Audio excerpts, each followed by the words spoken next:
ذوالفقار علی بخاری المعروف زیڈ اے بخاری ریڈیو پاکستان کے پہلے ڈائریکٹر جنرل تھے۔ بر صغیر کے مشہور و معروف کلاسیکی استاد بڑے غلام علی خان بھی بڑے سادہ لوح اور درویش آدمی تھے۔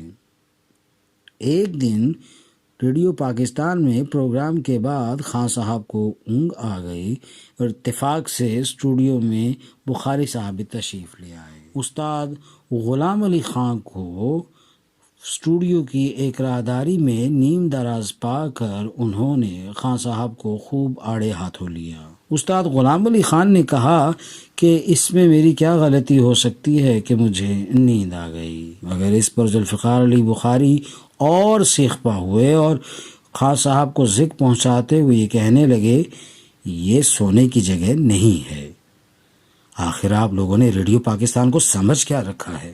بخاری صاحب خان صاحب کے مرتبے اور فنی قد و قامت سے اچھی طرح سے آگاہ ہونے کے باوجود اپنی بات پر مصر رہے۔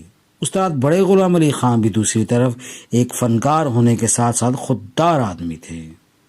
اس کے بعد انہوں نے کہا، بخاری صاحب، نہ تو آئندہ اس بے عزتی کے بعد میں پاکستان میں کہیں اپنے فن کا مظاہرہ پیش کروں گا، نہ ہی میں ریڈیو پاکستان آؤں گا۔ کچھ دیر کے لیے یوں ہی توقف کیے کہ حساسیت کا اندازہ لگائیے۔